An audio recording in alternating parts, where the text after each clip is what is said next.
you guys. I'm so glad to be back with you so soon. It's really not soon for me, but for you, it'll just be a few days since I uploaded the last episode. I did that because it took me forever to get that on YouTube, to edit it, all of it. It was really long. You know, if you watched it, you are special. Very special, patient person.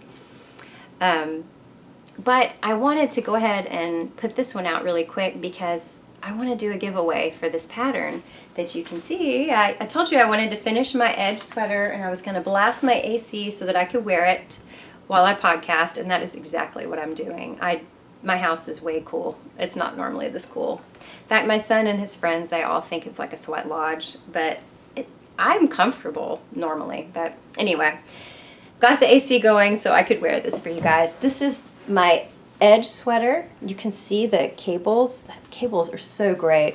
There's a little split hem here. The neckline. And there's this little kind of an elbow patch effect with chevron design, stitch pattern at the elbows. It's really cute. This is a perfect fit. Perfect fitting sweater. But here's the thing. It's the size that fits me. I would rather have had a very oversized version of this, but I didn't have enough yarn. I only had 2 skeins of Cascade Eco. This took 2 skeins. That was it. So I chose the size small. If I'd had 3 skeins, I definitely would have picked a medium. I think that my gauge changed from starting it to the end because that's what I do. I'm just very inconsistent with my tension as I knit. But if you look on the designer, Alina Schneider, her website, giftofknitting.com, you can see her sample, and it's got a little bit more ease to it. It's not huge at all, but it is a little more oversized, and that is really where mine should have been ease-wise. And it's where, if you follow the directions and knit to gauge, yours will be. Even so, I really want even baggier than that. I want a truly oversized sweater. I've been trying for a couple of years to get the perfect oversized fit, and I continue to get moderately oversized. I'm not really sure what it's going to take. You know what I'm going to do? I'm just going to have to knit a size large in something. But anyway, I don't know why I like that. I think I'm just kind of stuck in high school. I like oversized shirts, sweaters, and basically what I'm wearing right now is something I would have worn in high school, except my sweater would have been more oversized. Pumas, rolled up jeans, it's the same look. It really hasn't changed at all. So anyway, so let's do a giveaway. I've got to think of a prompt. I'll think, something that has to do with this episode as I podcast, but stick with me. And at the end of this, you'll know the prompt. And make sure you leave your Ravelry name and or your email. If you don't have a Ravelry account, leave your email in the comment. And comment here on YouTube for this. I'm just really excited about this pattern. I think everybody should knit it because, I don't know if I said already, these cables are super 3D. I've never knit anything like, look at this, look. Have you ever knit anything that you could do this? I mean, how many knits can you have jazz hands through your cables, It's a really fun design. These cables just kept me going. I would, you do one and then you just a little bit of a chevron and then, I'll get another cable, and it's so rewarding. I think if a beginner were to do this, they would think it looks super intricate, but it's really not. And once they learned it, they would have something they could feel so proud of. Definitely keeps you interested, the entire sweater. I mean, even the sleeves, they're bulky, so you can't get too bored, but there's this chevron elbow patch that keeps it interesting. So she just did a great job. I love all of her designs. I've knit 2 others, just 2 I think. I did the reindeer cardigan. It was kind of long. It's on my Ravelry page. there's a cable pattern on the back, and I did it in Malabrigo Sport. So it was really, to me, it was kind of fine and just nice looking. Like not too casual, but it could be worn in a casual way. And then Journey, that super cabled, wonderful sweater that I think I've worn it for this. I still have ends to weave in at the cuff because I'm horrible. I knit those too, but she's got a couple of fairly new ones out that I keep meaning to do. I think Wheat is one I want to do, and Rain. So maybe they'll be next. However, I think I'm going to knit another one of these before I would even tackle those. I want a really large version of this sweater. And I think my daughter wants one, so I may be doing one for her too. But I'm not going to say it. If I am, I'm not going to commit to any gift knitting. So I didn't give you a lot of time since the last episode to respond to any questions I asked on it. And you just may not have made it to the end to hear about those. But we were talking about slow living. Leah of the All You Knit Is Love podcast had left a comment recommending Kate Flanders' book, The Year of Less, where she spends less and just whittles out the excess in her life and also produces less waste. And then she recommended the Slow Home podcast, which I am just eating up. I've been listening to it regularly since I read her recommendation. It's really good. You know, I wondered, and I asked you in the last episode, what do you think a slow living, what do you think that movement means? Are you doing it, and how are you going about it? And let's just let those questions remain. I'm still asking them. You can answer on the last episode, you can answer here, because I really am interested in what you guys are doing. I feel like it's a given that if you're watching this, you probably are some sort of crafter, most likely a knitter. And if you're a knitter, you probably appreciate slow living because you're a slow maker. But I know I do. But I've not totally slowed my life down like I could, as I'm starting to see. And I'm just interested in how far you guys have gone with that concept of slowing things down and being more purposeful. So, you know, I'm doing the slow making when it comes to my sweaters. I'm still going to learn to sew. This year I'm going to start learning. I'm sure it'll take me a while to get any kind of proficiency, but part of slow living for me is I don't want to buy throwaway junk from the mall, and I don't want to buy it from sources I don't feel like it was ethically produced. I just don't want to contribute to the suffering in the world for clothing. Do you know what I mean? However, I haven't learned to sew, and there's a few things I had to buy, and then I've been doing like resale. But you just can't find everything resale. Not here in a little town. So anyway, I'm interested to know how you guys are doing it. When I asked you what it means to you, slow living, I had to think about that question too, and I wanted to have an answer for you, at least from my perspective. I wrote it down here. To me, slow living is carefully curating and editing my life to get the most joy from it. To let me and my family, everyone who lives with me, become who we're meant to be, so that our home will allow us to become who we're meant to be and not hinder that. I thought hard about that one. You know, when I say to get the most joy out of life, I mean good health, what we can control of that. Good health, the ability to focus, to grow as people, and for our relationships to be good and healthy and deep. That includes, you know, things of lasting value, and it excludes the throwaway culture that I was just mentioning. Also media. I feel like a lot of media is throwaway culture. Now, like what I'm doing right here, I guess that counts as social media, but I don't feel that way about the podcasts I watch or my Instagram. I feel like I'm connecting. But not everybody. That's not what everybody's watching. I mean, a lot of fail videos on YouTube, you know. I don't know if we're really bonding over those fail videos. I don't know. Maybe my son and my husband seem to bond over it, but I want to stress out less over silly things. I don't want to waste time and do things that are needlessly frustrating. I would like to have more laughter and, like I said, personal growth. And that can be through hard times too. When I say joy, I mean as much joy as we can have. So life is not always going to be easy and perfect and go like we want. I just mean a kind of joy that lasts through that. I want my home life to facilitate that, the way we live. So, where do you think I should start? Should I start with, I said curating and editing. Should I start with the editing? I mean, a lot of people do. They start by getting rid of things. I think I bought the Kate Flanders book that I mentioned, The Year of Less.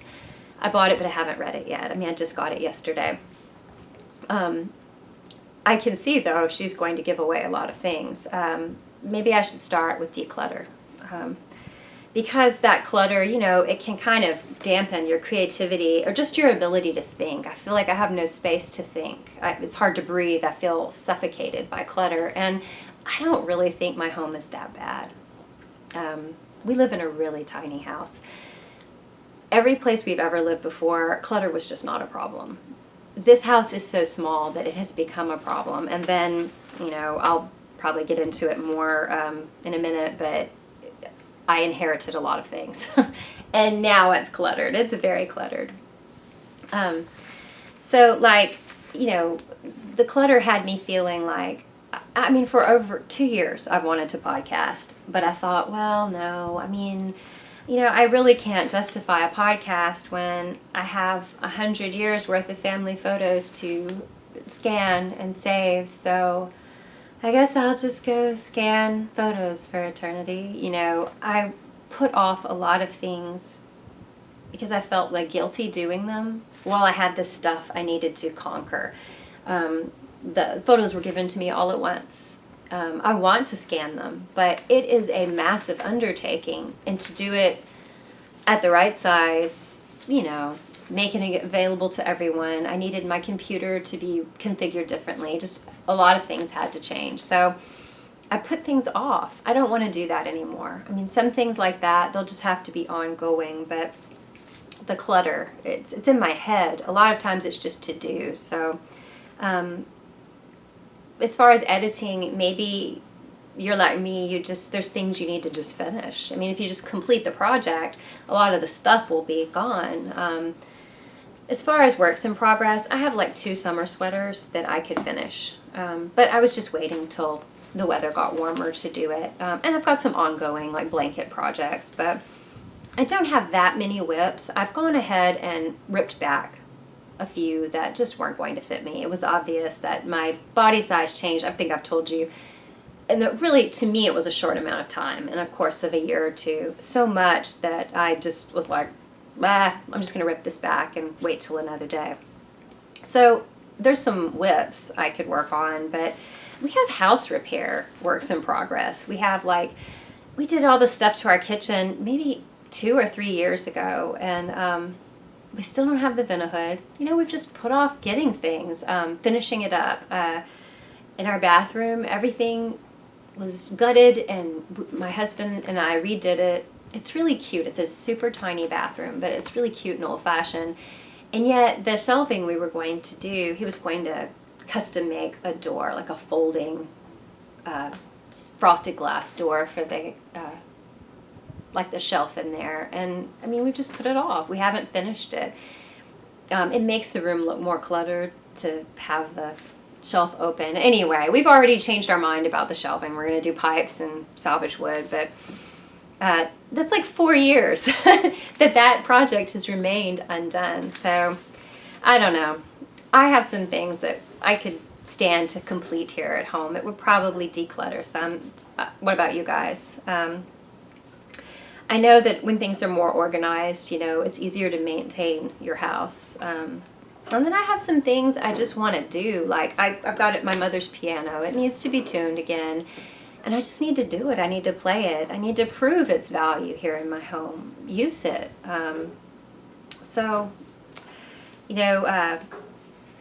As far as editing, I thought about spending less. We don't spend a lot. I think I've done really well with spending. I mean, I bought yarn that I don't need, and I've slowed down on that.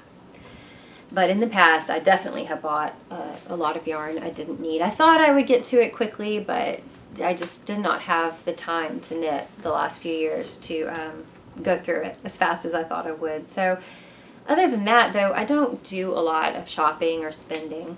But we do spend a lot of time wastefully, like in front of screens, or we spend on eating out when we don't have to. I mean, it's not wrong to do those things. It's just, are we really thinking about how much we do it? Is it simplifying our life, or is it complicating it? Is it stressing us out?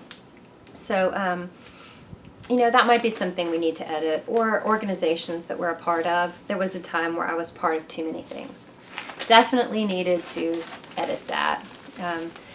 You know, when my daughter was born, I was like 21 when she was born.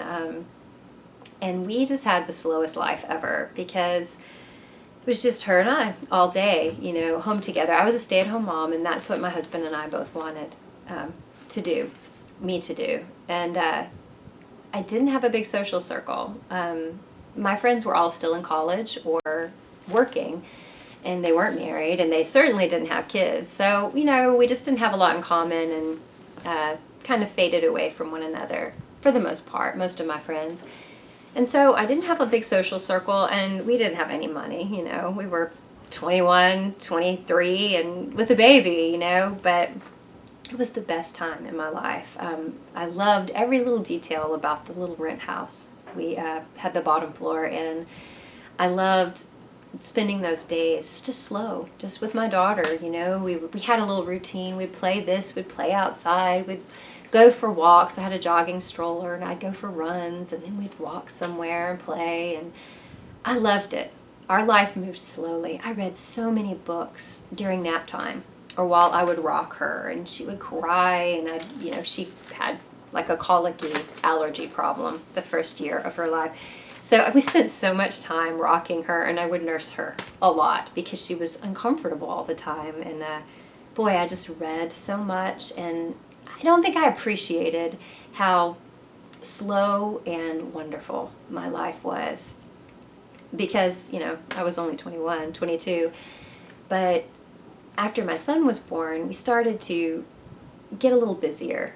My daughter was going, you know, about to go into school. She went into kindergarten, and we get a little more active with things with that. And then we joined like stuff in our church. We just different organizations, and I feel like we lost some of that sweetness of just being us at home. We had it still, but by the time he went to school too, we really were spread thin. And so I knew for years that I just needed that feeling back. It's going to look different, you know. I can't keep my children at home and make them dig for roly-polies in the yard with me at the age of 22 and 18. But there's a way that those who live in my home now, we can find that slow living if we want to. I think that my husband's on board because he looks back with fondness on those years. And like, I'm saying all of this, and it sounds like we're just living this fast-paced, crazy life. I'm still a stay-at-home mom. I volunteer places. Our life is really slow compared to most people I know. But I want it to even get slower. And I think that you guys could appreciate this because you already know a lot about the presence of mind, enjoying a craft and making something, creativity. People who knit tend to kind of relish home and nesting, you know. And so I think you know what I mean. This could always just get better, you know. So anyway, I think we were also more physical back then. That physical activity, you know, you're not slowing down. You're actually very busy doing things, but it's very purifying. It's really good for the soul. We're still pretty active, but, you know, one of my commitments for this year, it's just something I know I'm going to do, I have to do, is to walk daily. Not necessarily for exercise. I mean, it doesn't have to be that. It can, but just get out with my dogs. It's good for them. It's good for me. And, you know, I'm taking care of my stuff. I'm walking my dogs. That's my stuff. I'm taking care of what I've got. Kind of like that piano that I need to tune and go ahead and play. I need to prove the worth of what I've accumulated, or else I don't need to have it. So walking is just great for us too. We tend to have great family conversations when we walk. My husband and I, my kids used to complain as they got older. You know, when they were little, it was fun. We called it ventures. Let's go on ventures. We'll go venturing in the neighborhood. And my son had this wooden sword that my husband made him, and my daughter would wear her little baby doll and a baby carrier on her back and carry this wooden, like my husband made all these wooden weapons, like a wooden laser is what it's supposed to look like. She would bring that, or my son would bring his little double barrel shotgun. It's like a wooden gun with 2 little PVC pipes for barrels. No. They would bring that, and it was just fun. It was ventures, you know. Then as they got older, we were forcing them to go walk with us. And they were like, no, what if somebody sees me walking? I'm like, what's wrong with walking? Do they not think you can walk? No, but they might see me walking with my mom, you know. So we didn't do that as much. As I got older, we would like go on these camping vacations where we would hike, and that was the best conversations ever. But anyway, the walking, I mean, it might just be my husband and I. It might just be me and my dogs, but that's another way I could slow my life down. Just more time outdoors. You know, that Slow Home podcast, they are doing a challenge, I believe, where my dog's walking through the tripod, where they are challenging people to get outdoors for 60 minutes a day. I think that's what they said. And they were saying, yeah, I mean, some people might not be able to do it. And I thought, how sad to not be able to for 60 minutes. You know, you don't have to go walk or exercise, even just sit outdoors. But, you know, I think that's the reality for a lot of people. And I'm fortunate that I can. I mean, it's really gross right now. It's just been gross all month here.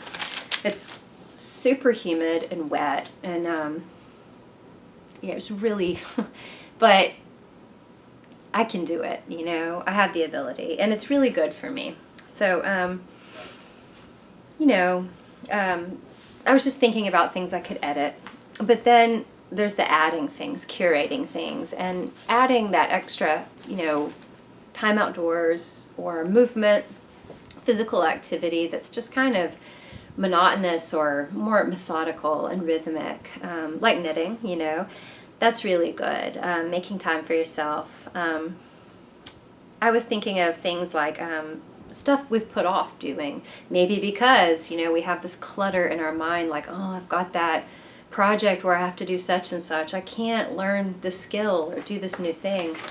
But maybe it's time to add that to our life, especially if we're deleting things that aren't important. You know, Katie had said, I think in a comment here on YouTube a while back, that she was doing her Make 9 for 2018. And you know, the Make 9 is where people on Instagram, they'll have a little grid of a mosaic of 9 things they want to make in the coming year.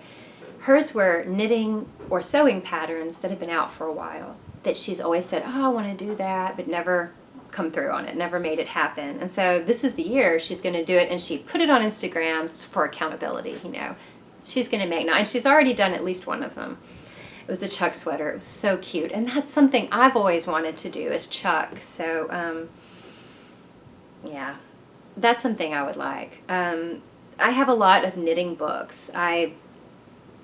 Just a lot of them. A lot of patterns, and I haven't knit from a lot of them. I mean, what about those dog-eared old patterns? Maybe I need to go ahead and do it and prove the value of owning that book, or give the book away, de-stash it. So I've just been thinking a lot about, you know, what kind of activities I want in my life and what I don't. I know that I'd like to edit out some of the screen time as a family. You know, like right now we can, you know, we can get our son to do whatever we want. We can just tell him, you're doing this with us. But it's nice when it matches everyone's schedule. He is in school a lot. He gets home late. He'll get home after 5 o'clock tonight, and then he'll do homework for hours. So, you know, we said, hey, you want to go see a movie with us? And we went, and that was fun. To go see Annihilation together, but it was screen time, so it's not so much relating, you know, because we're all sitting next to each other staring at the same screen, but it is something. I don't know, I would just like us to have more non-screen time with him. And y'all, that movie, did you buy Natalie Portman as ex-military? Because, you know, I'm not buying that. She just does not look ex-military at all. I don't know why these shows can't find actresses. I guess because they're looking for, you know, super big name actresses. But they play these military or law enforcement roles. Other than Michelle Rodriguez, they all look like little waifs that totally you can just thump and blow away. They never look strong, you know, capable for these roles. But it's not a big deal. I just, you know, when Battlestar Galactica, the TV show came out way back when, I remember being like on the fence with, what are they going to do to the show from my childhood, which the first one was completely dorky, but, you know, from my childhood, I was nostalgic about it. And they have a girls Starbuck, and I'm like, you know, oh, they're just doing, kind of pulling a stunt, a gimmicky thing. But Katie Sackhoff, you know, she's been in some real stinker movies, but she did look more like someone who would be in the military than your usual Hollywood starlet. And I remember thinking way back when, you know, I can kind of buy that character. And of course, she was a no-name to me at the time, and so I really like that. I love it when shows use people that I don't associate with other movies, you know. Anyway, that's way off topic. How did I get on that? Oh my goodness. I'm in somebody's spot to do this. So anyway, yeah, that's just some things I've been thinking about, you know, the screens and just all of it. So as far as like certain elements of slow living, I do think I've got a grip on it. I think we've got a budget. We stick with it. Things like once a week grocery shopping. We try and stay in a budget. My son eats a lot, so our budget it'll go down significantly when he's in college, I think. And we don't buy a lot of new stuff, so that's all. We're doing good on all that. But like I said, the one thing they said in that one episode of the Slow Home podcast, which I'm going to have linked in the show notes. They'll be on YouTube and also on my blog. It's really good. I want you to go listen to that podcast. Thank you, Leah, for recommending it to me, because I've recommended it to several people in my family. They said it's good to have, they were talking with a woman who is a professional organizer, and she said it's really good for her clients to have a vision, to picture the kind of home they want. And that way, as they're going through deciding, do I want to keep, do I not want to keep, you know, as part of organizing their life so they can enjoy that slow living, they can hold this thing up and say, okay, does this fit my image, my vision for my home? Nope, it doesn't, and they can toss it. Or, yeah, it does, and they know to keep it. So, you know, I tried to envision how I want my home to be. Like I said, it's unusually small. But I'm fine with that. I mean, we made this decision a long time ago to live very simply. And I really don't want to move on up, you know? I just don't. I don't mind moving from Southeast Texas, but if I'm going to live here, I'm good with where I'm at. I don't want to, I don't believe in starter homes and finishing homes. I just don't. I'm good here. But it's small. I need it to be orderly. I need it to be easy to clean things, you know? Like, clothing. I go to put something in my closet. Our closets are smaller than in any apartment I've ever lived in. It's like the closet my husband and I share is half the size of a normal apartment an older apartment closet. It's super small, and I only have half of that. Well, I mean, I take over his side all the time, but I'm only supposed to have half of that. And so when I go to put clothing in the closet, they all get wrinkled because they're all smushed together. You know, I could wrench the clothes out of the way and hang it up and smooth it out real quick and then pull away quick and close the door before everything collapses and all the clothes fall off the hanger. You know how the wide neck stuff falls. It's maddening. I don't want to have to play Tetris with my clothing and my stuff to put it away. I would like things to be easy to put away, but I do not want some Spartan minimalist home. I really don't. I love certain things. I love collecting. I like the yarn, though I don't want my collection to get larger than it is now. I'm okay with rotating things in and out, but the yarn, the books, and the records, music, I'm good with having lots of that. And, you know, they say don't, you know, I've read different things that always said, you know, more storage is not the answer to your organizational problems. You need to get rid of things.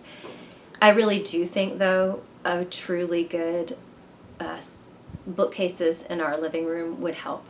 We really don't have good bookcases because I want to keep our books. I love books. I like craft books. I'm not collecting those too quickly, but we have just a lot of good books. I like to have them around me. So that's something I know I do want to make space for. So anyway, my big problems would be all of this heirloom furniture that I was given when my grandparents moved out of their home and then when my grandmother passed away. I have like 6 boxes of our family photos plus her family photos that really all need to be scanned.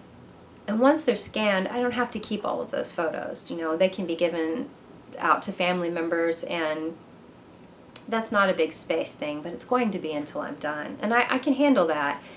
But then there's the furniture. I mean, it's things I want. All these knickknacks that were my mother's, things that were my grandmother's. I'm very sentimental. And that is going to be my challenge. You know how every hoarder has a problem? Well, mine that might make me cry is, you know, how much of this do I want to memorialize by keeping? And how much is it fettering me, you know?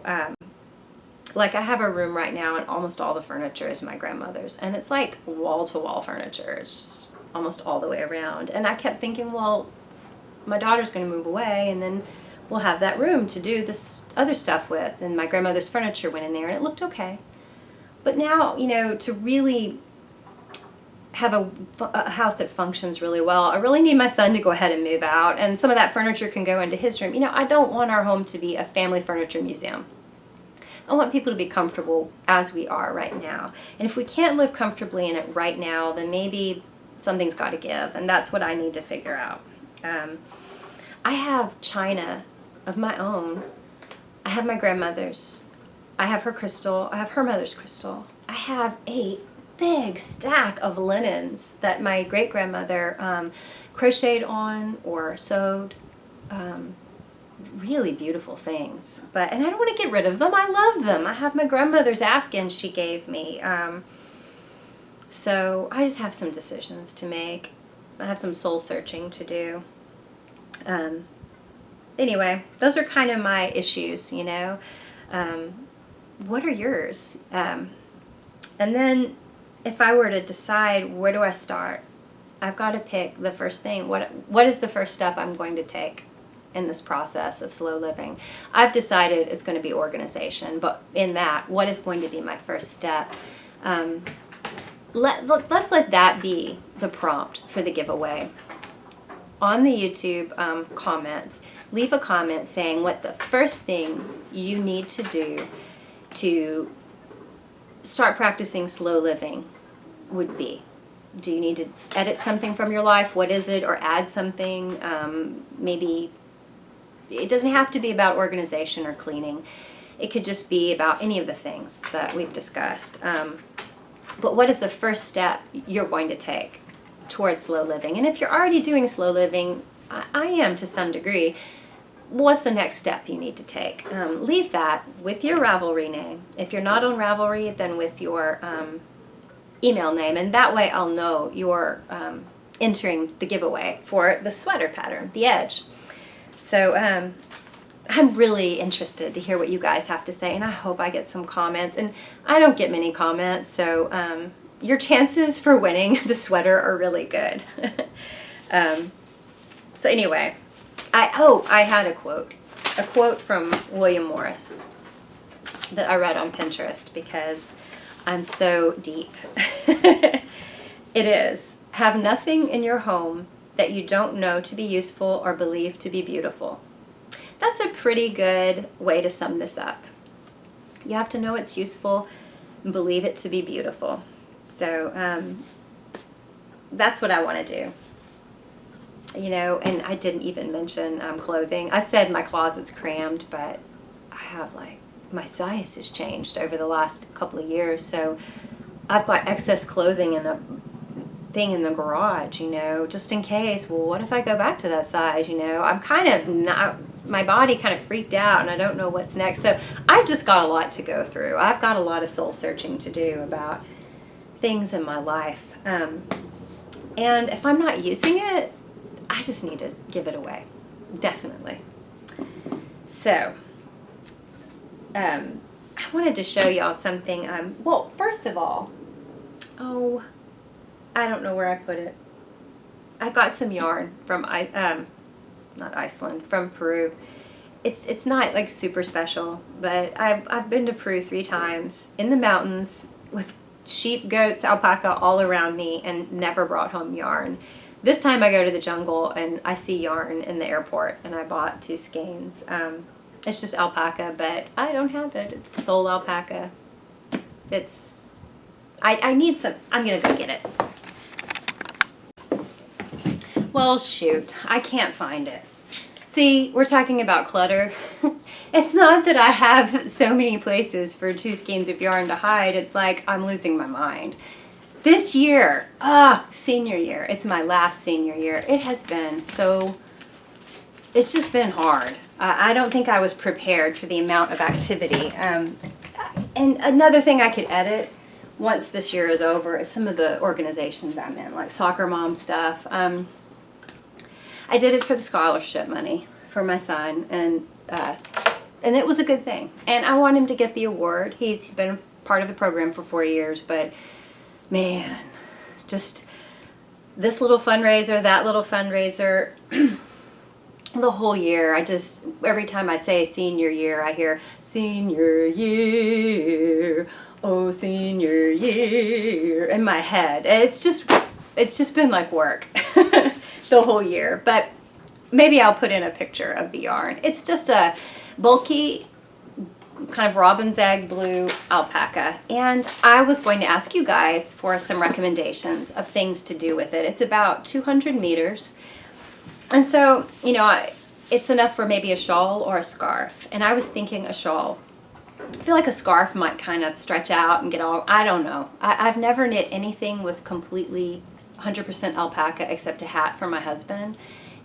It's a really nice hat. It's super soft. The definition isn't great, but the stitch pattern still shows. I love it. I would totally be ready to take it from him. Okay, well, I can't find the yarn. You know, all this talk about clutter, and here I can't find the yarn. It's not that there's that many places it could be. It's just like I'm losing my mind. That's not so much about order as it is the clutter in my brain. I'm telling you, senior year, this time around is really getting me. I hear the word senior year. As I say it in my head, I hear senior year, oh senior year, because it's just been tough. It's been hard work. But the yarn was just 2 skeins of soul alpaca, and they had it in a store in the Lima airport. It was, you know, fine sweaters and the kind of stuff you would expect to get from Peru. Well, they had yarn this time. I mean, I've seen it every time I've gone, but they had little skeins, and apparently that's something they do sell, is a couple of different, you know, weights of yarn. So it's about 200 meters. And I wondered if you guys could give me some advice on things I could knit with it. I don't think I would do a scarf. I think it would probably have to be a shawl or maybe a hat, but there's 200 meters, so I'm thinking a shawl. And I was thinking one from A Stillness of Trees by Sylvia McFadden. I've shown this on my Vlogmas, I think. Water birch is a really great shawl pattern, and I think I have enough yarn for it. And it's, you can see like it wrapped around her, the model here. If it grew a little as the alpaca, you know, it stretches some, I think it would just be even easier to wrap around me. I think it would turn out really good.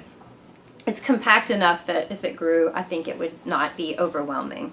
So water birch is one, and then black hawthorn is another. Let's see if I've got a good photo of it. It's a similar stitch pattern. Here we go. So yeah, I was thinking one of these, but maybe you guys have some recommendations. I'm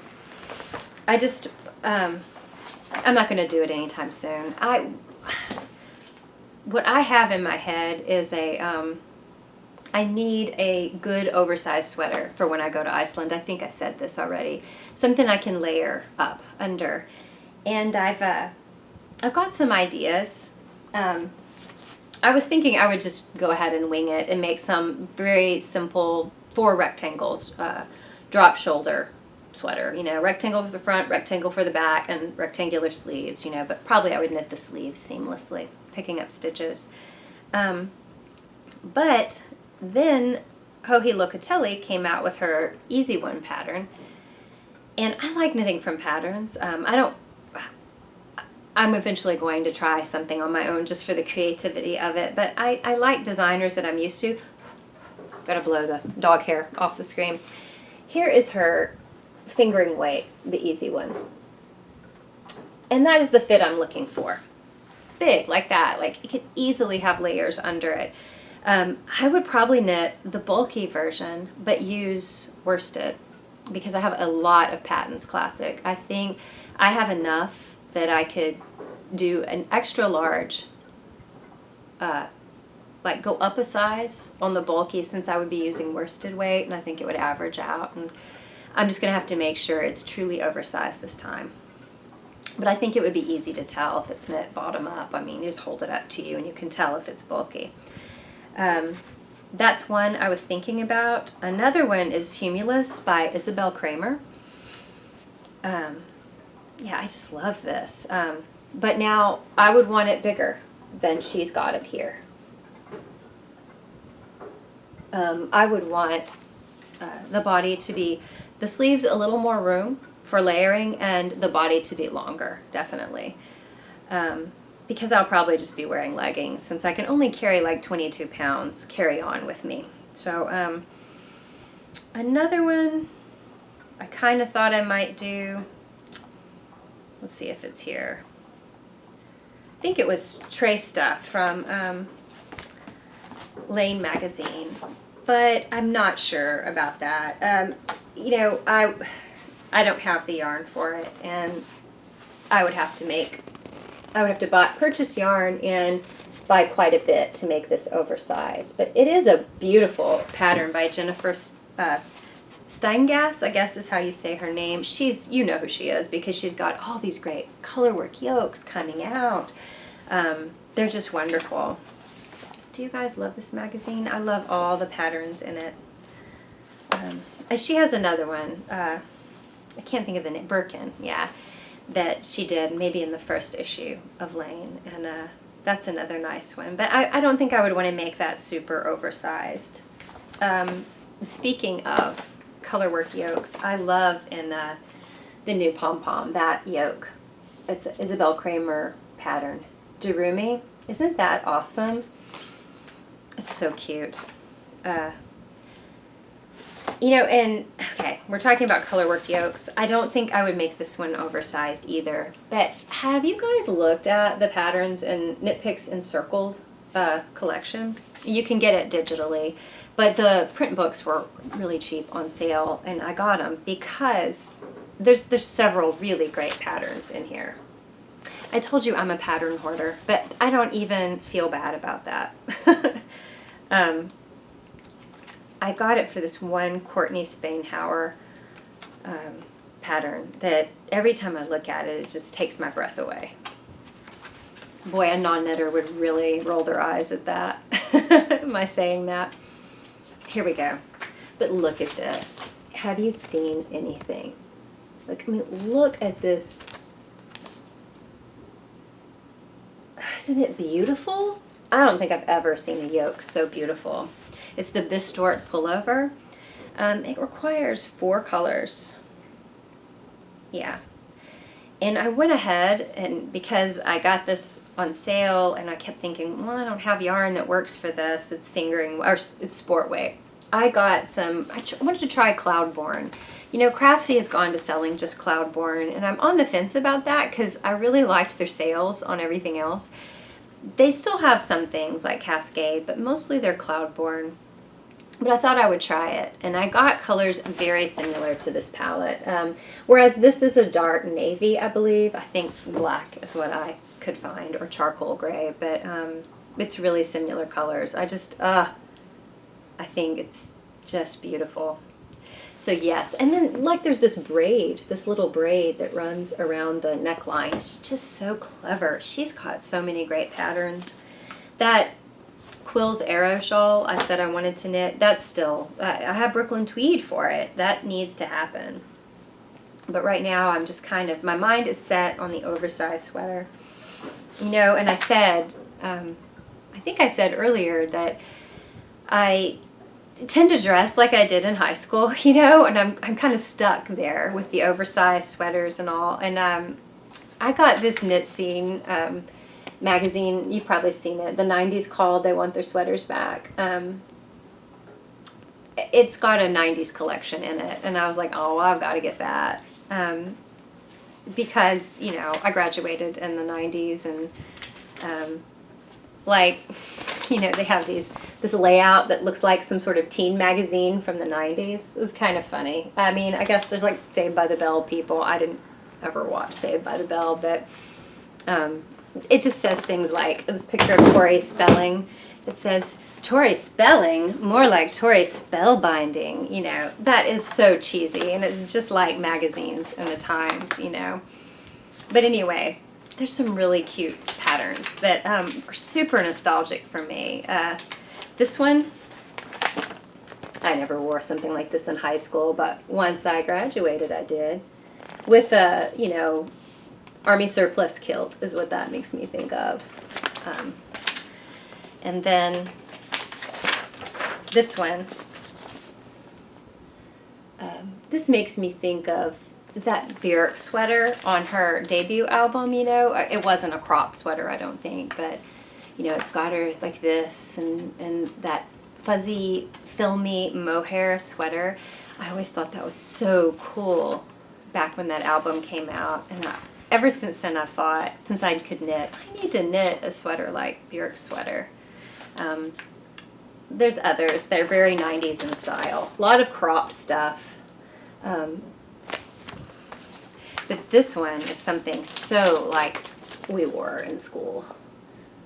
The color blocking, that shape, the cuffs where the sleeves come in, my goodness, that looks like the 90s to me.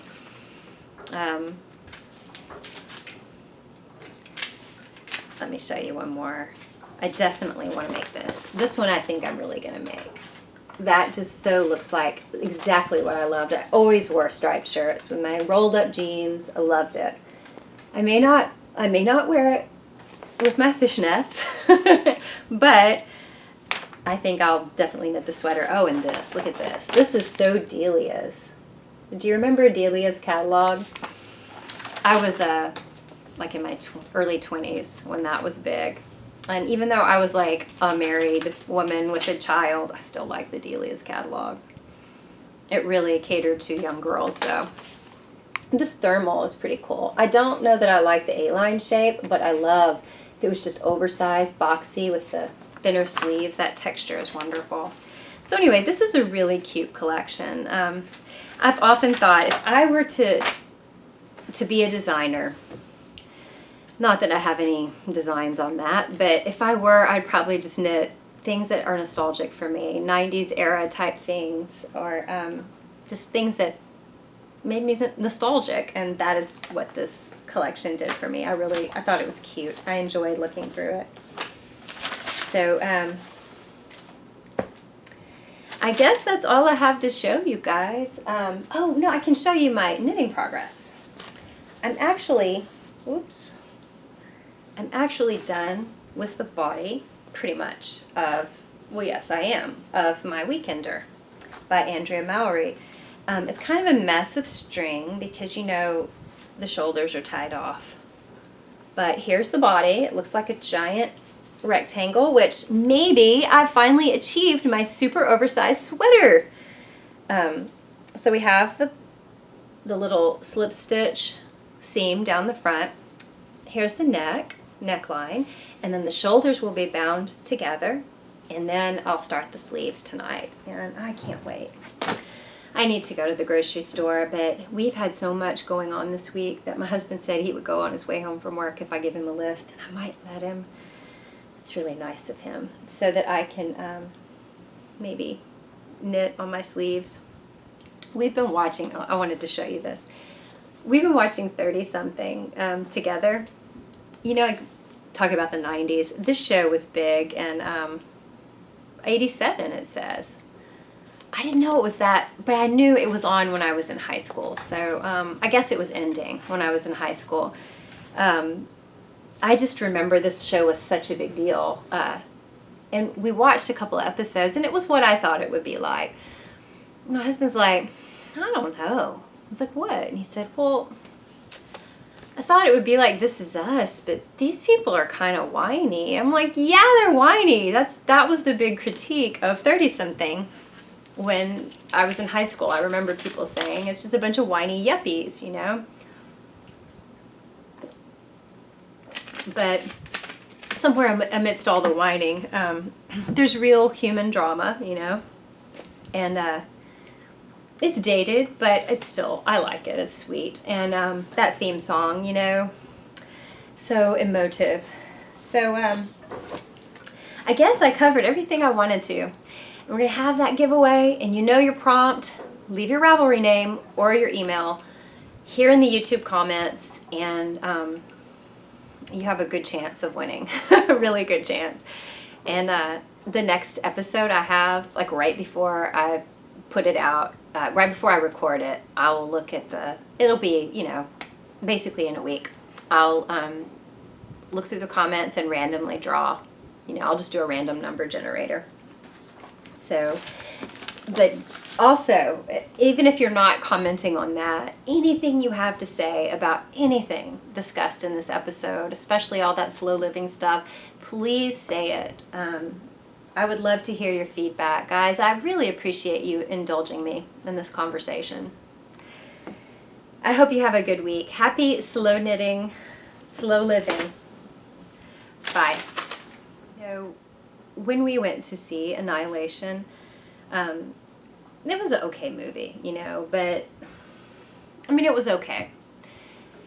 But there was this running commentary through the entire movie. This lady sitting next to me, the older woman, she talked through the whole show. Just stuff, oh, look, she's growing plants. She's flowers. She better run, you better run. Oh, it's too late, it's too late. I mean, the whole movie, she's doing this. And my husband and I just laughed. I mean, at first I was annoyed the first few minutes. I was like, come on. Her cell phone screen is on, and she's just texting away and talking, and you know how the theaters are now, where you're all kicked back in this giant, to me, uncomfortable recliner. But still, she was right there by me. Every breath she took, every sound she made, just extra loud, and she's like, I don't know, I'm gonna go to the bathroom. She comes back, I wash my hands. My hands are cold. Feel my hands, are they cold? And she's talking to her husband, I guess. Your hands aren't cold. Are your hands cold? Your hands aren't cold. My hands are cold. Your hands are warm. Warm's the opposite of cold. Cold's the opposite of warm. You know, just the whole movie. I mean, I just laughed the whole movie. It kind of affected the the feel of the show, because where there's supposed to be suspense and all, there was just, my hands are warm. What are you doing? Look, what's that? This is weird. You know, the whole movie.